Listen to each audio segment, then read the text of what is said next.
This is Edo Executive Platform, a program that is designed to bring to bear the policies and programs of Edo State government under the leadership of Mr. Godwin Obaseki. It will also provide accurate information about the developmental strides of the government in all the sectors of the state. As the program unfolds, it will afford Edo people and of course residents in the state the opportunity to air their views and also contribute to the development conversation. I will commit myself to them, and I'll use every ounce of strength that God has given me to work for my people of Edo State. My name is Habiba Oyege Oyarekwa.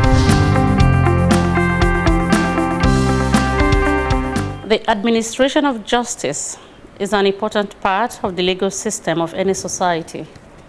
In Edo State, time was when it seemed like the common man was not protected from criminal activities, thereby heightening tension. The highest bidder, more often than not, got away with crime. However, since the coming of Godwin Obaseki, the popular refrain has been the supremacy of law and order in the state, which has resulted in restoration of sanity to public life. The Commissioner for Justice, as the Chief Legal Officer of the state, has a mandate to ensure that laws of the state are uniformly and adequately enforced. The ministry is overseeing the mandate on illegal migration and human trafficking in the state. On the program with me is the Commissioner for Justice and Attorney General of Edo State, a former Dean of the Faculty of Law, University of Ibadan, and a Professor of Oil and Gas, and of course, a former Secretary to the Corporation and Legal Advisor, Nigeria National Petroleum Corporation, NNPC. Professor, you are welcome to the program. Thank you very much. And my name is Habiba Oyege Oyarekwa, welcoming you to Edo Executive Platform. Now, Professor, your portfolio addresses the administration of justice in the state. Could you just give us an overview and, of course, share your experiences with us? Well, your question is very wide, so maybe I will start off by talking about the two hats I sort of wear as Attorney General and as Commissioner for Justice. The Attorney General is the people's lawyer, and so you'll find that in criminal cases, it is the Attorney General against a particular person or the state. The Attorney General tends to be the one that is sued. So that is the one that I like to popularly call, as I say, I mean, for want of a better word.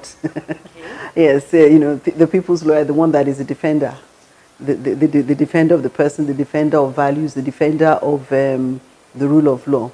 The Commissioner for Justice is really the legal advisor of the entire government setup. Oh, really? Yes, the government, the ministry, so the legal documents, everything that has to do with the law comes under the purview of the Ministry of Justice wearing that hat. And how have you been able to marry the two? Everybody marries the two in Nigeria. So we are all attorneys general and commissioners of justice. It simply means that you are all round in charge of the law. Okay. Now, the government has placed law and order as one of its cardinal mandates. What policies or program is the Justice Ministry pursuing to say that law and order is maintained in the state with regards to illegality in land appropriation, juvenile crimes, cultism, among others? Well, what I would probably say that almost everything is covered when you are talking about having the rule of law apply. Nigeria has a lot of laws, and what we are doing is trying to ensure that the laws are enforced, and they're enforced not just against the common man, but enforced wherever applicable. So there are different programs that are being unfolded in addition to what we have already, have always been doing, and which we'll continue to do even better and better. I mean, the Ministry of Justice has the Public Prosecution Department, which assiduously prosecutes on behalf of the state. We continue to do that. We have civil litigation, which we undertake again on behalf of the state. We also have different programs in the pipeline. We have a program that will establish the Office of the Public Defender, and then we are also going to have a Citizens' Rights and Mediation Center, both of which will cater to the people and will expand the scope of work that is being done in the ministry. So in a sense, these are exciting times for us. The services, are they going to be on pro bono basis? Yes, they will be. The Office of the Public Defender is essentially for the person who hasn't got anything. There are offices that are going to be rendered, the services will be pro bono. But recently, has there been any pro bono service that has been rendered since you came on board? Our work is free. Yes, our work is free. Who pays us? I mean, we are paid our salaries. But having said so, these offices aren't functional yet. They need enabling laws, and we're just about to pass the laws to the governor. We know that he's in agreement with this, and we know that all this coincides and fits in with the strategy and the direction of the state. But right now, they're not operational. In a few months' time, we will be unveiling them. Okay. Now, there was a surge in kidnapping in the state some time ago, even though the state has a law that states that kidnappers should be killed. Now, in line with the recent development, are people being prosecuted already? You know, executions have to do with policy. They are decisions of policy. And what I will say is that so far this administration has not executed a single person. I'm aware that there were some executions that were ostensibly carried out early in the tenure of Governor Obaseki, but they were not authorized by him. Okay. So no execution has been carried out. And again, these are matters of policy, and these are basically, well, I would wait. I don't really want to say anything about that, but I do want to say authoritatively that under this administration, nothing has been done. Don't you think that not enforcing the law in that light probably may not really go away with the people, because they feel that since the law, the bill had already been passed and the law should be enforced and is not being enforced, probably the government has not really sent out a very strong message. What do you say? Well, the reason that I probably sounded a bit reticent, yeah, I didn't want to talk much on that, is that there are many, many theories as regards crime and punishment. And there are many theories as regards what really is a deterrent and whether or not the death penalty is in fact a deterrent. And many people actually say no. So it really depends, but I honestly believe that a clear message is sent out when there is efficient investigation and successful prosecution. And once that is done and the sentence has been given, then I think the message is sent out. Whether you need an actual execution to complete the message is again another thing. I mean, criminologists have been debating for a long time whether the executions of decades past, the public executions, remember the Bar Beach executions, yeah, whether in fact they did make a difference. So for now, let's say we're just looking at the capital punishment, but we're not really enforcing it. It's a, yes, I don't know whether I would come out and actually say so. What I would just say is that for some time, executions have not been held in Edo State. In the entire federation, there is capital punishment, so it has not been abolished. But increasingly, it is being used less and less. Okay. Now, a key aim of your program at the ministry has been to curtail illegal migration and human trafficking, for which a committee has been set up. Now, what is the scope of this committee's job, and have you recorded any successes so far?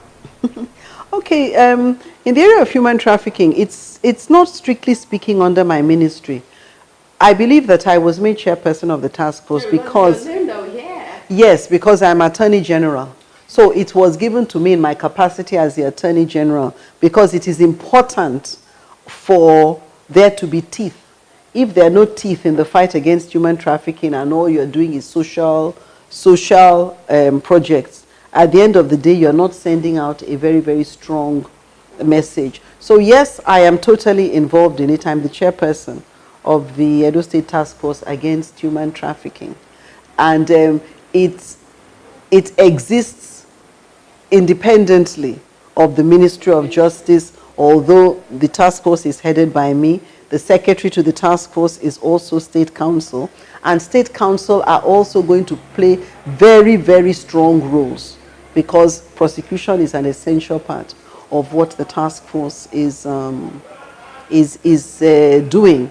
So our mandate is to align ourselves with the direction and vision of the governor, which is to make human trafficking in Edo State history. In the next few years, he's desirous of this happening during his tenure. Now, in your relationship with some of the victims, what would you like to tell us? I'm sure you have some stories to tell.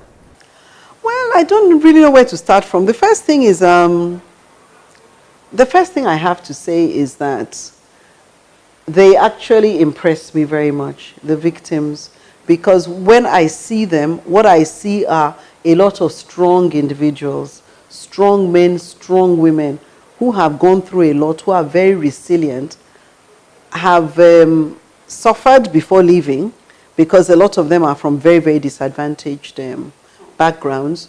They have traveled under deception. Many of them have actually even paid to travel. They have gone voluntarily, not knowing that they're going to be trafficked midway into the journey. And they've ended up paying far more than their initial amount. Yes, I've said that. I believe that they're very, very strong people, and they're very aspirational people. They want to have a better life, like a lot of us. And they see traveling abroad as their route to a better life. Many of them are extremely disadvantaged, come from very disadvantaged homes. Many of them are going through a lot of pressure. Many things are happening in their lives. And so they see travel as escape. There are some of them, but they're not as many as one would think. There are some of them who are trafficked, who are sent by their parents to be the ones that come and make the money, so that the parents can step out of poverty. So it's true, what we saw on social media. So it's true, because I saw a young lady who said that her parents asked her to go make money, just like her peers were doing. Oh, yes, that is very common. That is very common. And there are even some others. There is one young girl who said she decided by herself that she wanted to travel. So we said, did you tell your mom? And she said yes, that she went and she told her mom. And her mom said, okay, goodbye, safe journey. Which is total acquiescence, of course. Now, from what we saw on the social media and of course read in the newspapers and other prints, it was said that they needed an average of about 400 or 500,000 to travel, and they were able to raise that money. Yeah, most of them were workers. They weren't on the unemployed people. Now, the question a lot of people are asking is, if you could raise this much money to travel, why don't you invest it? There was a particular one that interested me, a lady who said that she had a vegetable shop in one of the markets, and she was able to raise 500 to travel. Now, why don't you invest that 500,000 in your business to expand it? Maybe it's just pure greed. I don't know. Where you have had one-on-one, encounter with these people, what would you like to tell us about them? Seriously. I would put it more to ignorance, because you're right. When you do have a particular amount of money, 5,000, 500, a million, you have choices. What are you going to do with that money? These people have chosen not to expand their business, but to take it and to go and travel. And that is because they think that they will get better value for this if they travel and are able to work or do things. Remember that there is a racket. There is a whole cartel around this. So it's a very strong one. So it's a criminal racket that entices the people and makes them see being abroad as an attractive place, and a place where you get jobs very easily. And the exchange rate doesn't help. So you tell a person that, oh, okay, you're going to earn 500 naira a month, 500 pounds a month. The person translates it into naira, and that sounds like a good salary, but abroad it is not a good salary. So there's ignorance that plays a very, very strong part. Generally speaking, you're looking at people that have been deceived, that don't really know much about the journey, and have embarked on a journey that is fraught with so much. And that is why a lot of the work of the task force has to do with sensitization. Now we're hearing that some partners and of course embassies have shown interest in assisting the state in tackling the menace of this illegal migration. What are the details of this arrangement, and what do we start to gain, most especially the youths who are caught up in this human trafficking? So far, the Edo State government is practically 100% responsible for everything that you are seeing. And so, although I'm an official of the government, we have to commend this government, and we must commend the governor particularly. Everything you see is being paid for by him. The exception, that is by the government, of course, the exception will be some trainings that we had recently that were conducted by the NGO of Mrs. Oshibajo, the wife of the vice president, and apparently a few trainings that are currently in the pipeline by an NGO. Another company is going to come and maybe do some trainings. But apart from that, everything else, down to the stipends, the monthly stipends that are paid to the returnees. So it's quite a lot, and the state is bearing up and doing very well. And the governor is committed to continue with this. And we heard that a number graduated recently? From that training, yes, we had a few people. They were like 350 that graduated from the training. Oh, 350 few. We have it's a lot. we have nearly 3,000 so far, and we're still counting. Yeah, but I mean, it's something we're happy that at least there is that training. So we're still with them. We still nurture. We counsel. We still deal with them. You know, handle them and speak with them. Having graduated, what does the future hold for them? Some of them will start working. Some will still do some other courses. I mean, some of the courses that were done were 2-day makeup courses.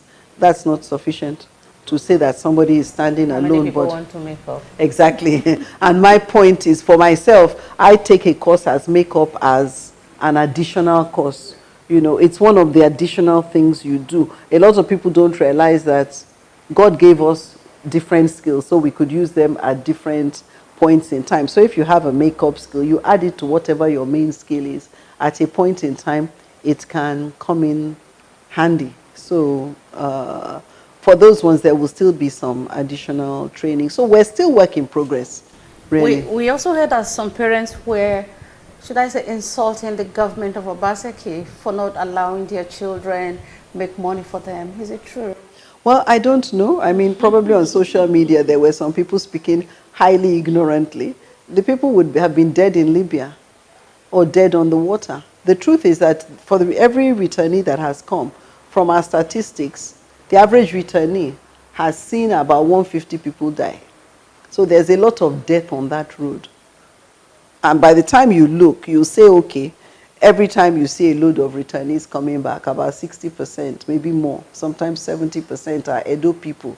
In the same way, when you see one of those rubber boats capsize in the Mediterranean, 50 to 70% are Edos. That is a waste of lives. Waste of lives. That's just the truth. We don't say don't travel, but travel legally and travel well.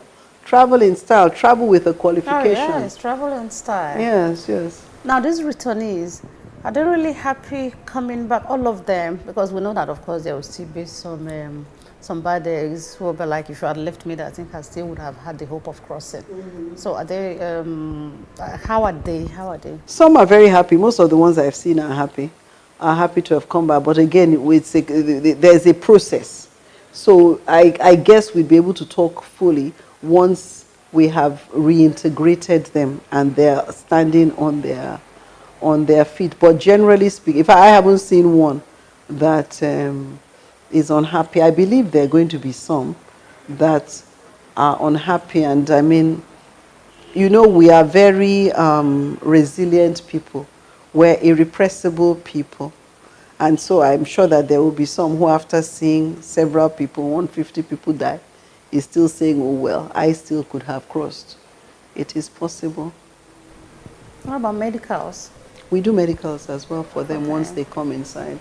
We do different medicals and tests. And they are tested and they are being treated. Oh yeah, once they're with us, they're treated. Once they're with us, and again, we pay the bills for the treatments. Where they are being kept, is the government that is feeding them daily? When they're with us, yes, we feed them. We feed them completely. They don't stay with us for very long, just a few days. After a few days, they go back to their houses. Okay, they are reunited with your families. Yes, but those with nowhere to go, we still continue to keep them, and we're responsible then for their upkeep. All right, I think we'll take a break. When we'll come back, we are going to be talking about inviting investors to come to Edo State and also letting them know that Edo State is now a very safe haven for them to come put their investment. Stay with us. I will commit myself to them, and I'll use every ounce of strength that God has given me to work for my people of Edo State.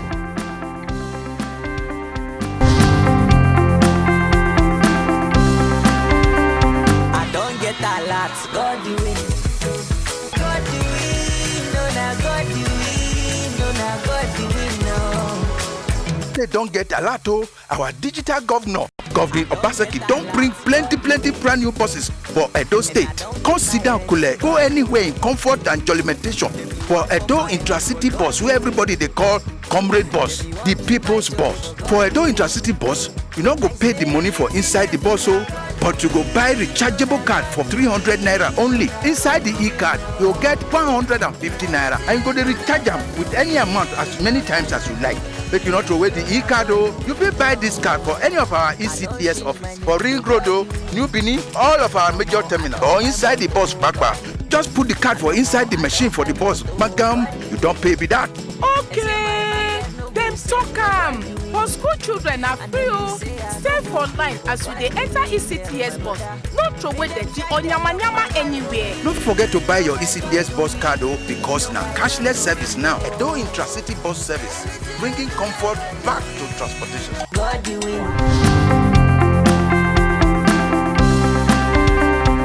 You're welcome back. Now, Professor, investors would be on the lookout for enabling laws that would guarantee return on investment. As the state intensifies its investment drives, what laws are in place to boost this confidence? Well, I'll first of all say that there are a lot of things that one looks at. You'll find that the state has signed on to ease of doing business. And basically we have an ease of doing business ambassador here that is concerned with ensuring that all the processes that are needed are user-friendly, so that any investor coming in will be able to perform whatever its objectives are, will be able to do precisely what it has set out to do. So against that background, it is our duty in the ministry to ensure that there are the right systems and processes that are in place in partnership with bodies such as the public-private partnership and under the general strategic direction of the government. What are some of the things we should be doing? First of all, we need to look at our criminal justice system.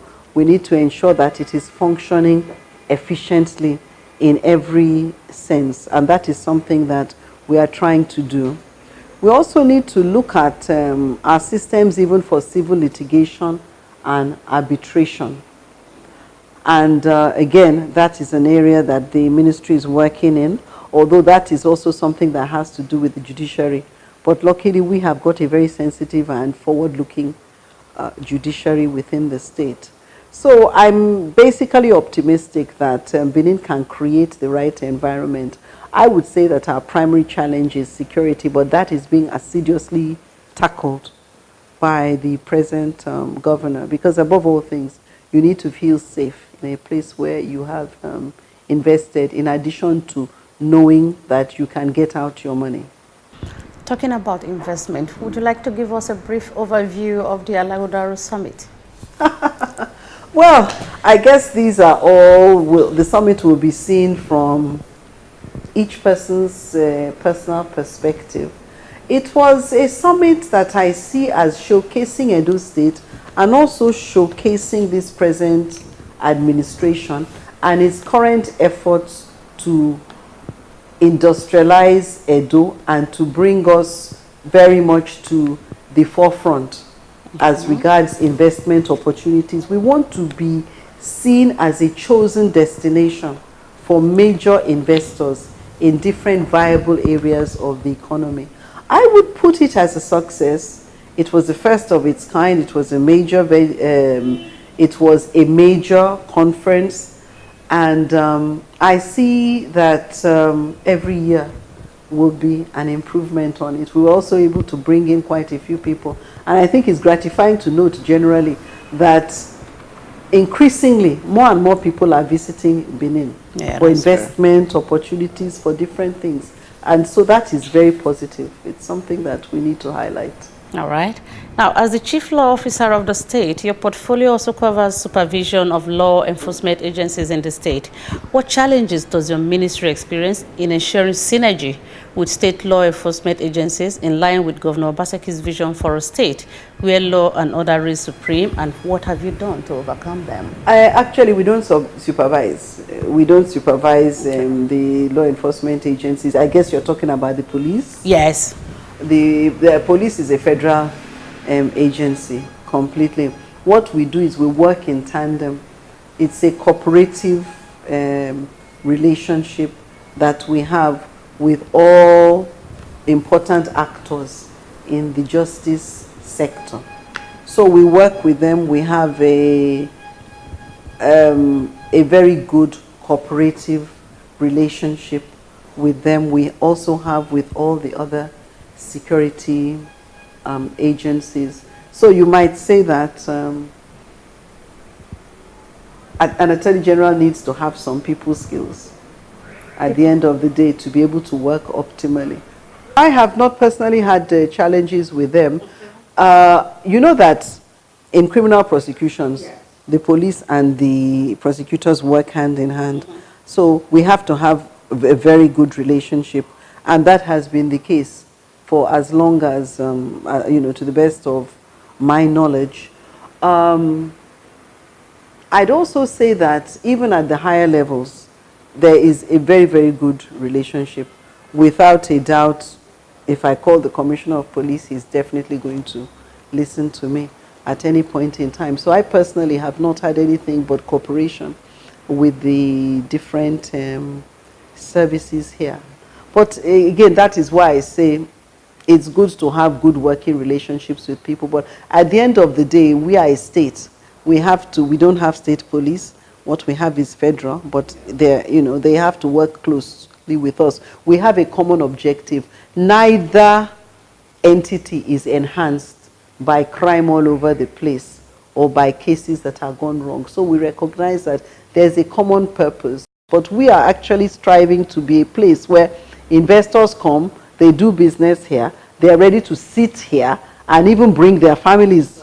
And that is when we really get the full benefits of what we're trying to do. And also provide employment for our people as well. Well, the employment is the more investors there are, the more employment you get. You get a stronger economy, you get happier people, and of course, if you're looking at the returnees, fewer people want to go when they have jobs that they believe are meeting their needs. Now, many persons, including Governor Godwin Obaseki, are concerned about the surge in crime rates in the state. As the Chief Counsel in state litigation, what programs has your office put in place to ensure diligent prosecution of alleged criminals? Well, like I say, that is something that we're doing at all times. We have regular meetings.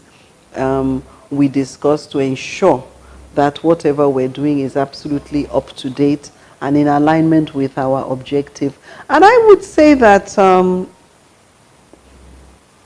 Edo has been getting safer, generally speaking. There have been pockets here and there. There are a lot of things happening all around within the country. But it is notable that we went through Christmas and we didn't have any major incidents. Almost hitch-free? Yes, it was, which was not bad. And I would say that is more or less happening here. I mean, there have been some incidents here and there have immediately been reactions. And I think that these are all positive signs. There are a lot of things that are done gradually, and also it takes people time to realize that certain things are being done. I mean, I've had to tell people a lot of the time that, we went through Christmas, there was no major thing. That's something. That's something. Now, are there plans to have innovative reforms in the state legal system to protect the disadvantaged groups in the state, similar to what the Lagos State government is doing with its Office of Public Defenders?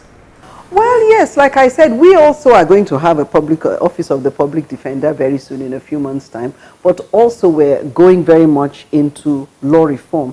And we actually do want to organize a law reform conference where people will come and talk. And I want people to come and talk. And when I say people, I really mean anybody who really has something to say. Because I don't want to pretend that I know it all.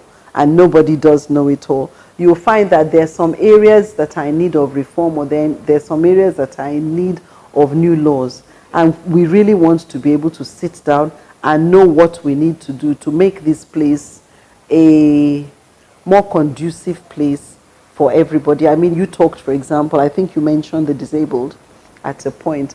There is that law that is in the pipeline, although that is being spearheaded by the Association of the Sight Challenged. I've forgotten their exact name, but it is something that we are supporting. Yes. So, and you know, there are different things. Prison reforms. That's a big, big, big area that is receiving attention at the highest levels. It's an objective of the federal government. It's something that the president of the Nigerian Bar Association has been talking about quite a bit, and it's definitely a very big objective of this present administration. And so we're very concerned with that prison reform. We're concerned with prison decongestion, and particularly ensuring that people who have no business being in jail are not actually there. So I think you will see quite a lot happening in that area within this year. In fact, last October, Governor Obaseki announced the release of 70 people, and we effected it. And they have been incorporated into the society. Yes, yes.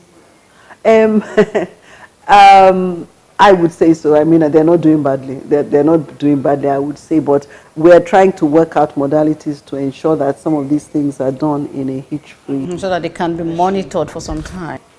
Well, it depends. You are assuming that we're talking about releasing criminals into society.